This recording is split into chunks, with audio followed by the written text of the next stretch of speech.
In September 2025, Beijing put on what's being called the largest military parade in its history.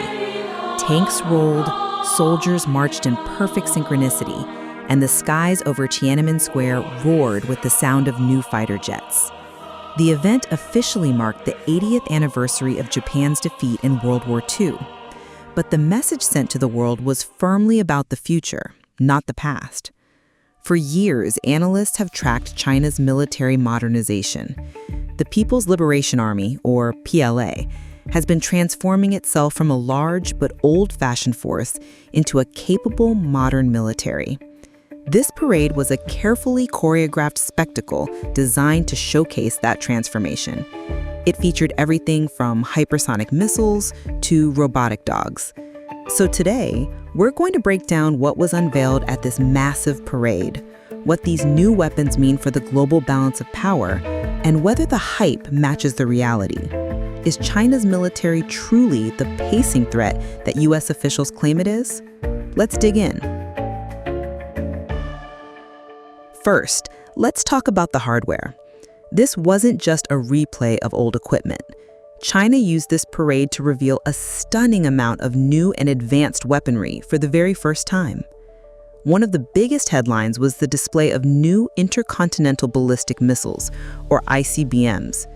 We saw a new version of the Dongfeng 5, the DF-5C, which is a nuclear-capable missile that can reportedly carry up to 12 warheads.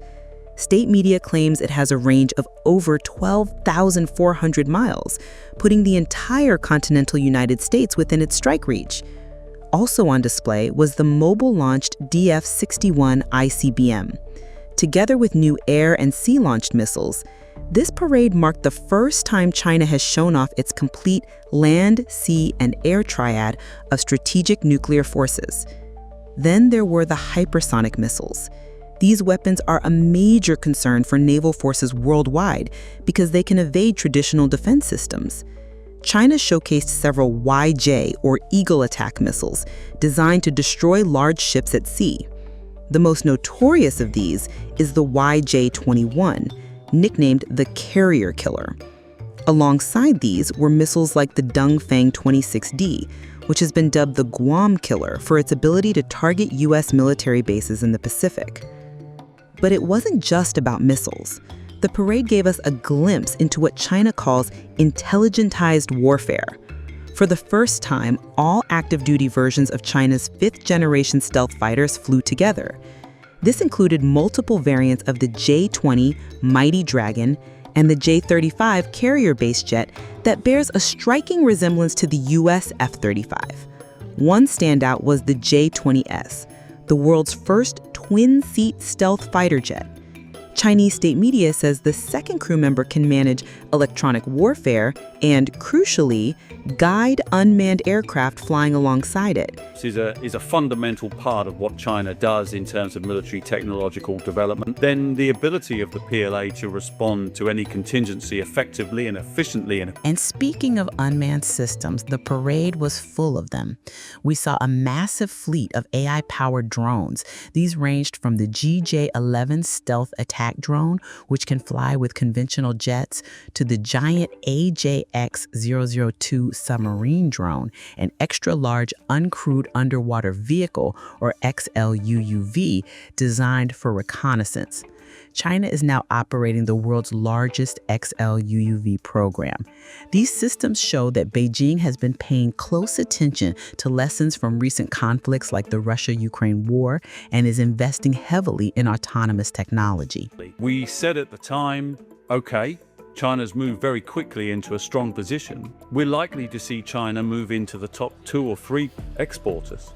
But we haven't seen that because the scope of China's defense export customers is quite limited. The parade also featured laser weapons in a space defense system. The LY-1 is a truck-mounted laser that can allegedly burn out the electronics of enemy aircraft and drones, offering a much cheaper way to counter drone swarms than traditional missiles. And the HQ-29 space defense system was shown for the first time, a system potentially capable of taking out foreign satellites. Finally, perhaps the most sci-fi element of the whole event, a legion of robotic dogs or quadruped robots paraded on top of armored vehicles. These can walk alongside soldiers, clear mines, or even hunt enemy troops, highlighting China's ambition to build a futuristic army. The messaging from the parade is clear. China wants the world, and especially the U.S., to know it can challenge American military dominance. A comprehensive 2017 study by the Rand Corporation offers some crucial context.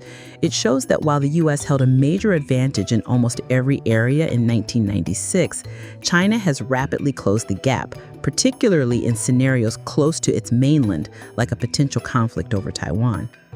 For example, in a Taiwan scenario, China has gone from being at a major disadvantage in its ability to attack U.S. air bases to having a clear advantage by 2017. The PLA now has around 1,400 ballistic missiles and hundreds of cruise missiles that can accurately target U.S. bases in Japan, like Kadena Air Base. A focused attack could shut down a base for weeks. Similarly, in the skies, the U.S. once had a massive qualitative edge, but China has replaced its obsolete aircraft with modern fourth-generation fighters, narrowing the gap to approximate parity in a Taiwan scenario. The story is similar at sea. China has developed a credible threat to U.S. aircraft carriers through anti-ship ballistic missiles and a modern submarine fleet that has grown from just 2 modern diesel subs in 1996 to 41 by 2015. However, it's crucial not to fall into the trap of threat inflation. While official U.S. reports describe China as a pacing threat, a closer look reveals a more complicated picture. Many experts argue that assessments of China's military might are often exaggerated. Yes, the PLA has staggering amounts of new hardware, but it still faces significant, deep-seated weaknesses. One major issue is a lack of real-world combat experience. The PLA has not fought a war in decades, and it has no practical experience in the complex joint operations required for modern warfare. New commanders are untested, and the organizational culture, which discourages independent decision-making, could slow things down in the heat of battle. It takes generations to build the experience and institutional knowledge needed to effectively use these advanced weapons, a process that can't be rushed. The PLA also lags in several key capability areas. It still has continued problems with anti-submarine warfare, making it vulnerable to America's quiet and deadly submarine fleet. Its power projection beyond Asia remains limited due to a shortage of airlift capacity, in-flight refueling, and overseas bases. The U.S. maintains over 700 military installations across the globe. China has one official overseas base in Djibouti. Introduce new ballistic capability that is able to go farther, probably up to about 15,000 kilometers, and is more powerful. Furthermore, while China now has the largest navy in the world by ship count, this is misleading. The U.S. Navy has far greater tonnage, centered on larger, more advanced ships like aircraft carriers. And while China's Air Force is catching up, it continues to face major issues with pilot training, aircraft maintenance, and recruitment. As one former U.S. military analyst testified to Congress, in many battlefield functions, the PLA trails advanced militaries by 1 to multiple decades of experience. So what does this all mean? China's recent military parade wasn't just a show of force. It was a powerful statement of ambition and a form of strategic messaging. Beijing is transforming itself from a major arms buyer, relying on Russian tech, into a self-reliant producer and a formidable exporter. Chinese weapons are attractive to countries in the global south because they are relatively cheap and come with fewer restrictions than Western arms. But for China, these exports are less about profit and more about gaining strategic and diplomatic influence in emerging markets. The primary military threat from China today isn't a sudden, unprovoked global conquest. It's the increased risk of miscalculation in a regional crisis, particularly over Taiwan.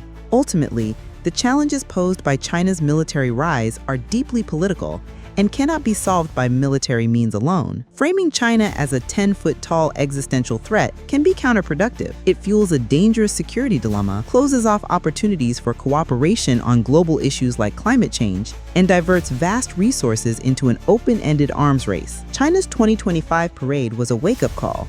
It demonstrated real, tangible progress in its military capabilities. But understanding the full picture requires looking beyond the spectacle, acknowledging both the strengths and the persistent weaknesses, and avoiding the easy trap of threat inflation.